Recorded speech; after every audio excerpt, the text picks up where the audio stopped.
Before you head out for groceries this week, give me a few minutes.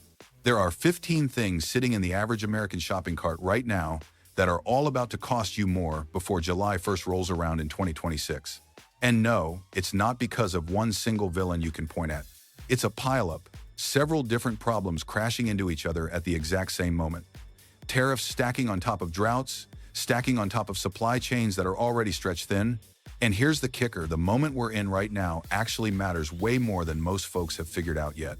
I'm going to walk you through every single one of these. For each item, I'll tell you exactly what's pushing the price up, why this isn't some temporary blip that fixes itself in a month, and what you can actually do today before the full sticker shock lands. Heads up number 9 is the one nobody sees coming, so stick around for that one. All right, no more intro, let's just get into it. Number 15, ground beef. We're kicking this off with the one you've probably already noticed yourself, because honestly, it's impossible to miss at this point. The USDA has straight up confirmed that beef and veal prices are sitting almost 15% higher than they were this same time last year. 15% on a thing that lands in pretty much every family's cart every single week without fail. That's not some little seasonal wiggle that'll settle back down. That's the ground shifting underneath the whole category, and there's a very specific reason it's not bouncing back anytime soon. Right now, the U.S. cattle herd is about as small as it's been in decades. Think about that. Year after year of brutal drought hammered the big ranching states, and ranchers got backed into a corner. They had to sell off cattle they simply couldn't afford to keep feeding and watering. And once you've sold off the herd, you can't just snap your fingers and get it back. Building a herd back up is slow, painfully slow. You're talking breeding cycles, decent weather cooperating, and years of patience. The USDA's own outlook doesn't expect any real herd recovery until 2027 at the absolute earliest. Not this autumn, not next spring either. We're a long way out. And then because one problem apparently wasn't enough, the border slammed shut. Back in mid-2025, a screwworm outbreak forced a halt on live cattle coming in from Mexico. We'd been pulling in over 1 million head a year across that line. Now, that pipeline is basically dry. Zero. So put it together. You've got a gutted domestic herd and a closed-off import route happening at the same exact time. Less beef, same hungry crowd wanting it. There's only one way prices go from there, and it ain't down. Here's my honest advice. If you own a chest freezer, this is the moment to start treating it like what it actually is, a money tool, not just a cold box in the garage. Go to a warehouse store, buy ground beef in bulk, split it into portions yourself at home, and freeze it. The price you lock in this week is going to look downright cheap once fall demand piles on top of a market that's already squeezed dry. And don't just stop at ground beef while you're at it. The same forces hammering ground beef are hitting roasts, steaks, and stew meat too. It's the same herd, the same drought, the same closed border. If your store runs a markdown on a chuck roast, grab it and freeze it. Beef on sale in 2026 isn't really a sale anymore. It's just a brief moment where the price hasn't fully caught up yet, and you'd be smart to take it. Number 14, avocados in Mexican produce. Most people file avocados under treat, something you grab when the price happens to be reasonable that week. And that framing? It completely misses how huge this actually is. Mexico ships 69% of all the vegetable imports coming into the United States, and more than half of every piece of fresh fruit we bring in. Let that sink in. We're not talking about one sad item on one shelf. We're talking about a giant slice of the entire produce section, all running through one trade relationship that's currently getting yanked around hard. Avocados, bell peppers, limes, cucumbers, mangoes, all of it rides on the same rails. Tariffs as high as 25% have been slapped onto Mexican goods. Sure, there are some carve-outs under the current trade deals, but those exemptions aren't carved in stone, and the whole situation has stayed about as stable as a wobbly table. Here's what that looks like when you're actually standing in the store. An avocado that sat comfortably at $1 or under for years is now bouncing all over the place. $1.50 one week, $2 the next, sometimes a little less, sometimes a lot more. And weirdly, that kind of jumping around is harder to deal with than a clean, predictable price hike. Because you can't plan for it. You never know what you're walking into. With avocados, the usual bulk buying trick doesn't really fly because they go bad fast. But here's the move when prices dip during a good week. Grab extra and freeze the flesh in portion containers. Works fine. Same deal with bell peppers and cucumbers. And if you're someone who cooks with this stuff all the time, now's the moment to sit down and think through a plan B. What can you swap in? Is there anything you could grow yourself, even just a little pot on the porch? The Mexico tariff mess hasn't settled, and produce is where most families get smacked by trade policy first and hardest. And don't kid yourself that this is just about the trendy stuff either.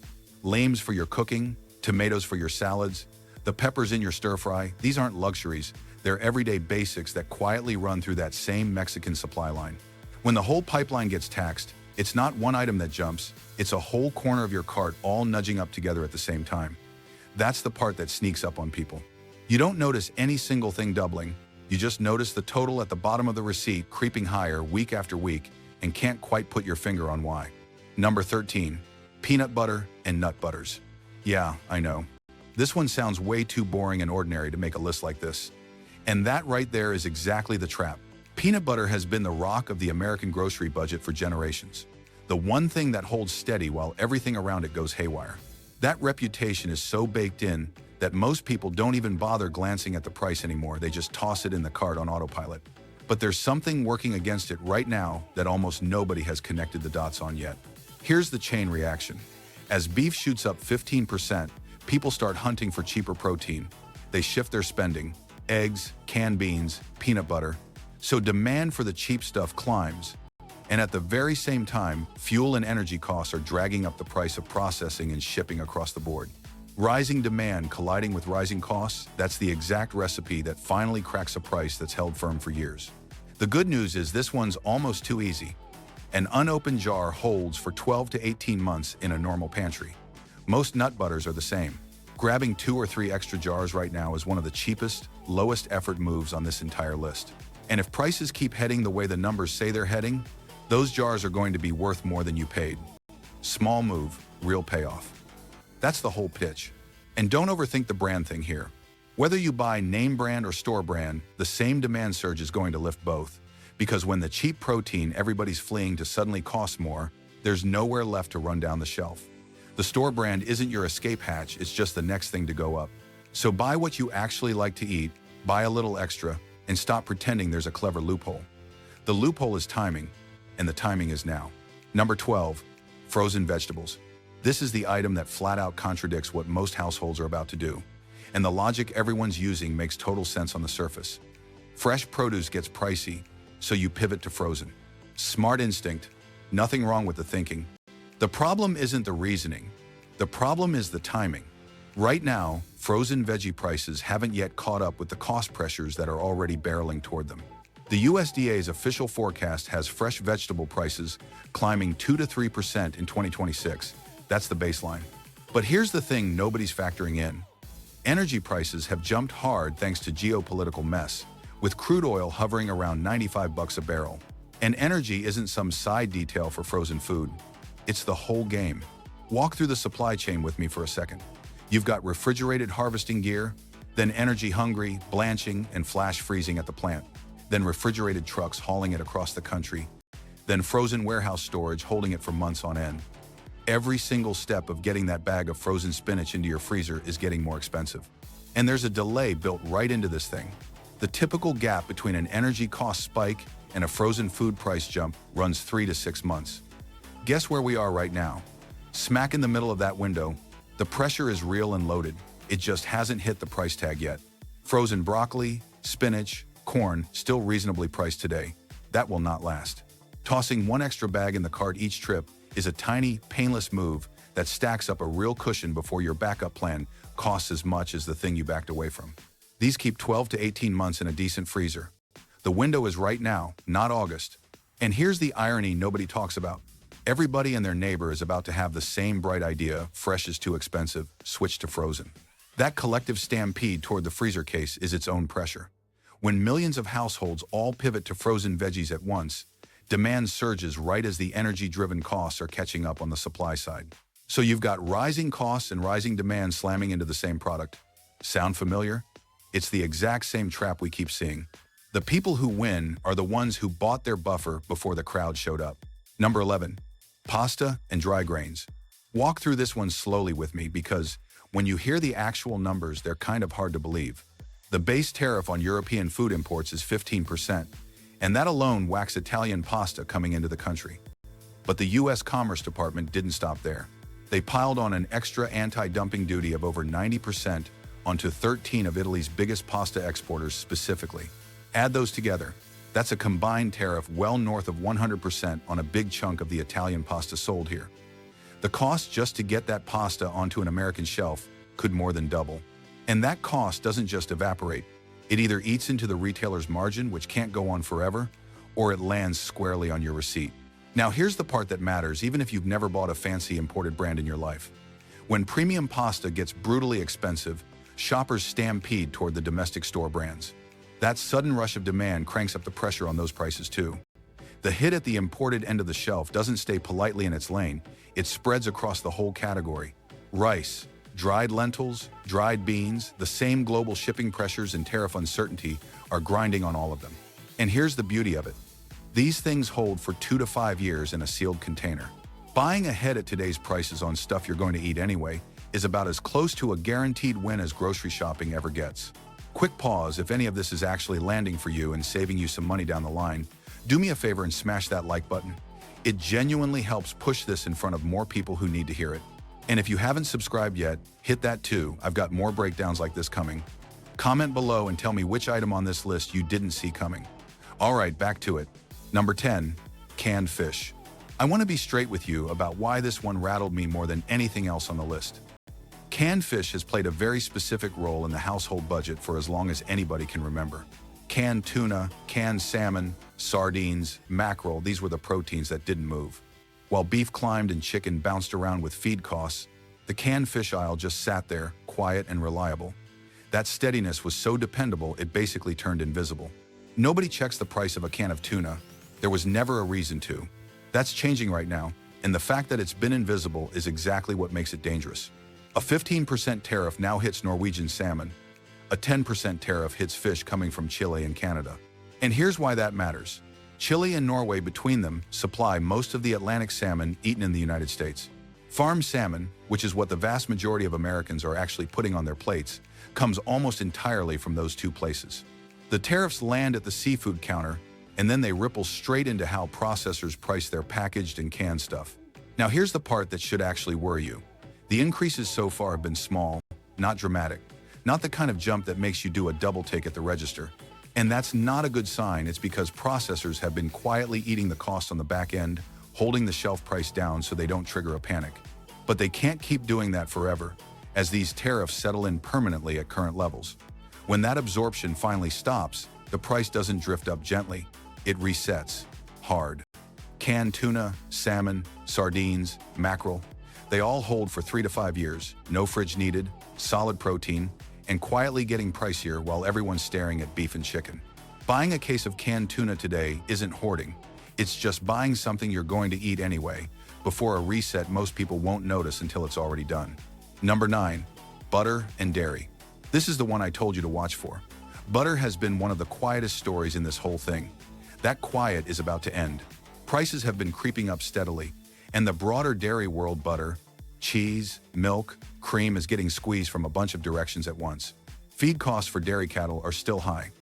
Energy costs run through the processing plants and the entire cold chain that keeps dairy at the right temperature from the farm all the way to your shelf.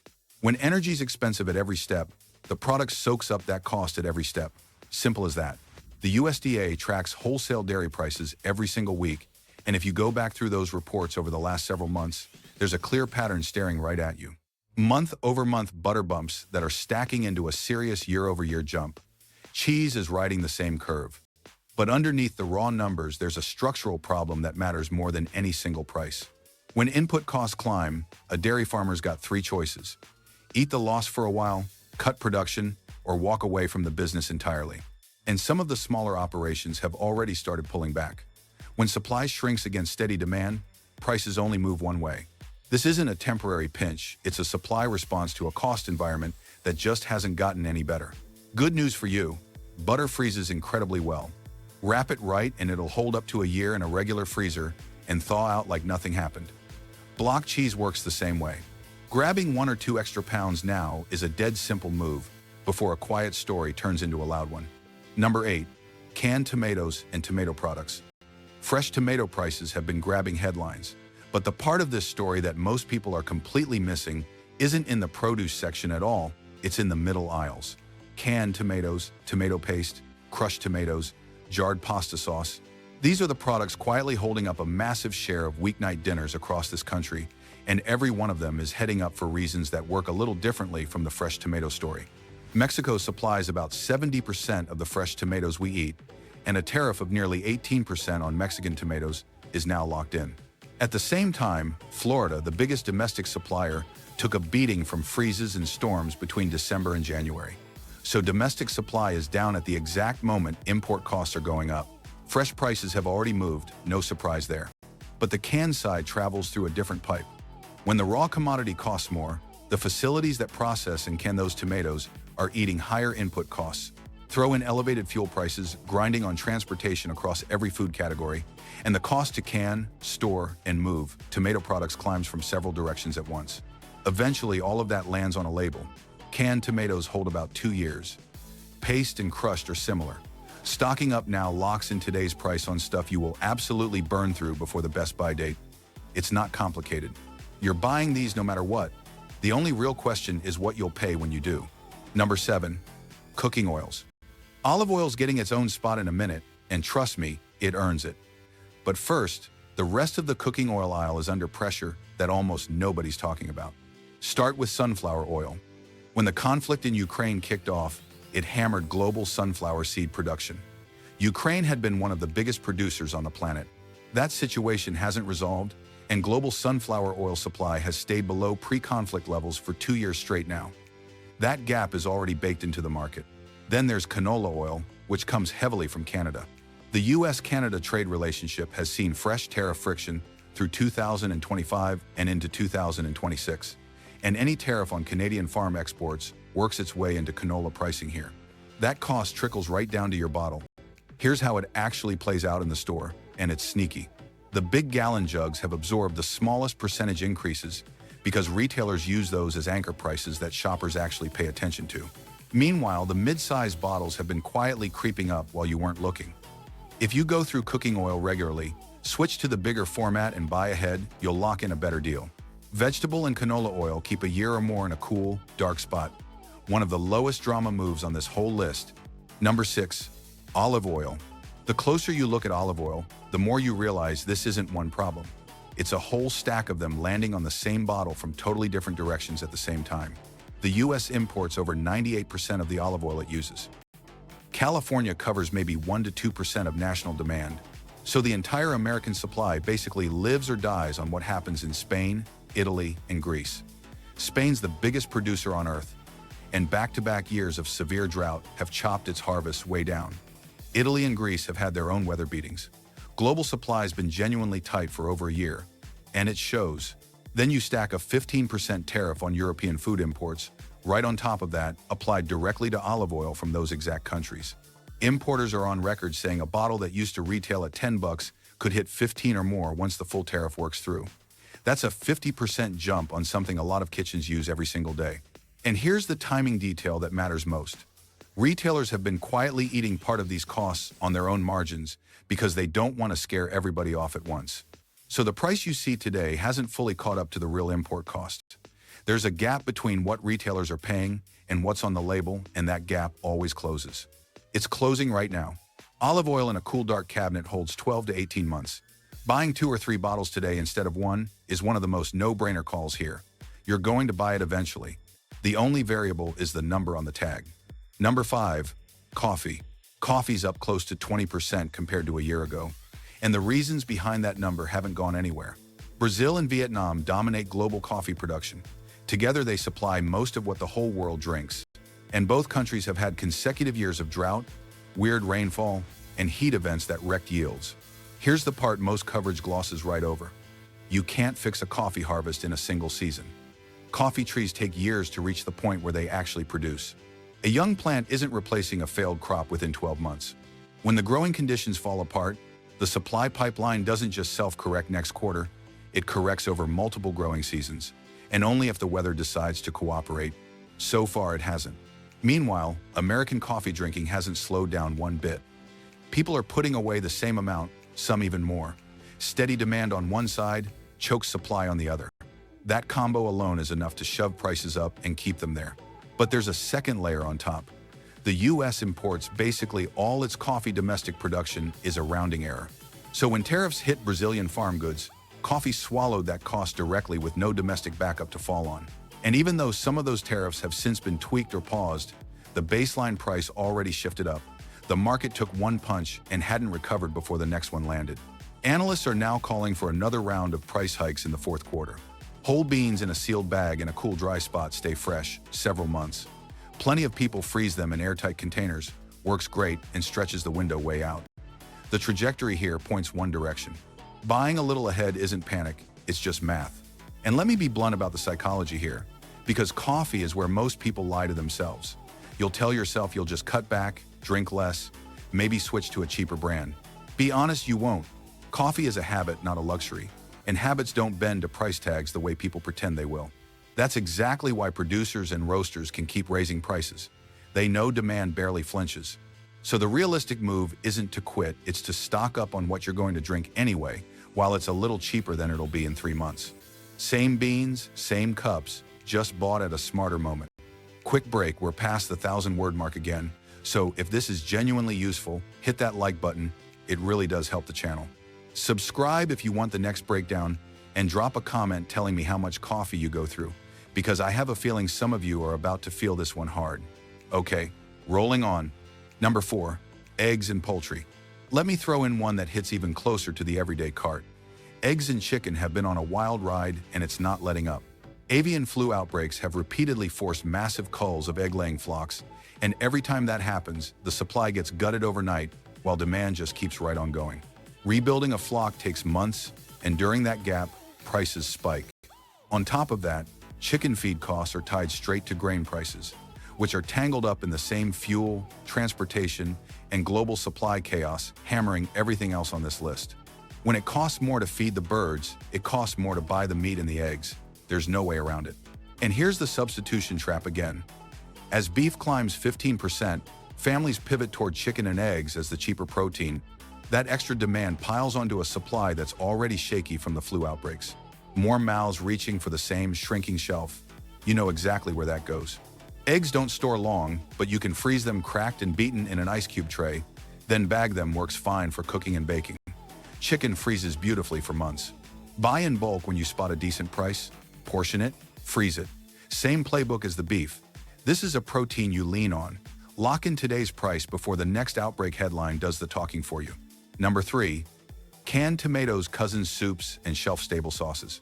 While we're in the middle aisles, let's talk about the stuff that rides on the back of everything we've already covered. Canned soups, jarred sauces, boxed broths beyond just tomato, these are built from the very ingredients climbing in every other section. A canned soup is basically a bundle of vegetables, oils, proteins, and packaging, and every one of those components is getting more expensive at the same time. When the inputs all rise together, the finished product can't possibly stay flat. The can itself costs more thanks to metal and energy prices. The transportation costs more thanks to fuel. The vegetables inside cost more thanks to tariffs and weather. Stack it all up and the price has nowhere to go but up. The sneaky thing here is that these products feel processed enough that people assume they're immune to commodity swings. They're not. They're actually more exposed because they're absorbing the rising cost of multiple ingredients at once instead of just one. The fix is the easiest kind. Soups and jarred sauces hold 1 to 3 years. Buy the multi-packs, fill the pantry shelf, and forget about it. You'll eat through them long before they expire, and you'll do it at this year's price instead of next year's. Number 2, flour, sugar, and baking staples.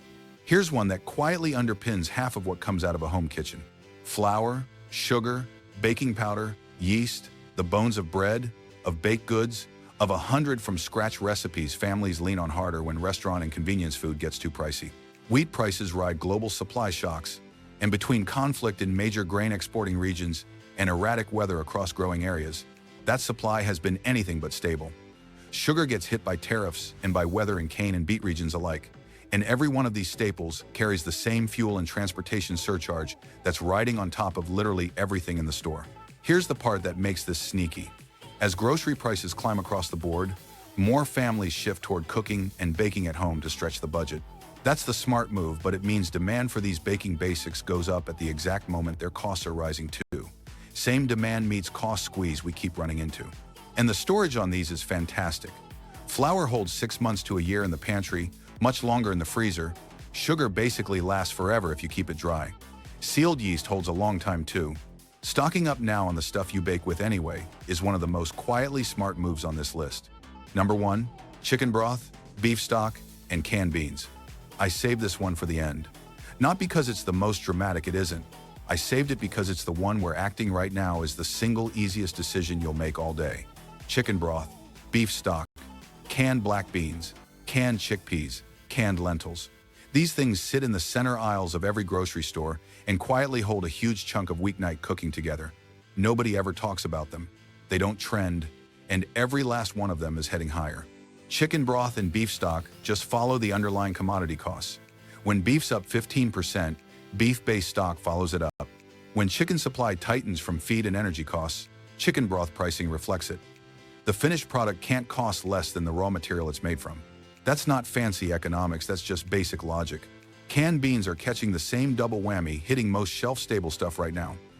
Jacked up transportation costs from fuel, plus rising demand as households shift away from pricey meat toward plant-based protein. Demand up, cost up, at the same time prices don't hold steady through that. They never do. And here's what makes this the simplest entry on the whole list. Canned beans hold 3 to 5 years. Boxed broth and stock run 12 to 24 months. There's no urgency, no complexity, zero downside to grabbing extras right now. Fill the bottom shelf of your pantry, buy the big cans, grab the multi-packs when you spot them. This is the most accessible, lowest effort form of budget protection sitting in a grocery store today. Now step back and look at the whole picture. All right, now zoom out and look at all 15 of these together, because here's what I really want you to walk away seeing. These are not 15 separate problems. They didn't show up independently. They weren't caused by 15 different unrelated things. They're one problem showing up in 15 different aisles. Energy prices are up because of ongoing geopolitical conflict, and energy runs through the cost of producing, hauling, processing, and storing everything in a grocery store. Not some of it, all of it. The cattle herd is gutted from years of drought, and rebuilding it is a multi-year biological process that no amount of money or wishing can speed up. Coffee and olive oil supplies are genuinely tight because of sustained crop damage across Brazil, Vietnam, Spain, and Italy, and damage to those growing regions doesn't undo itself in a single season, no matter how nice the weather gets afterward.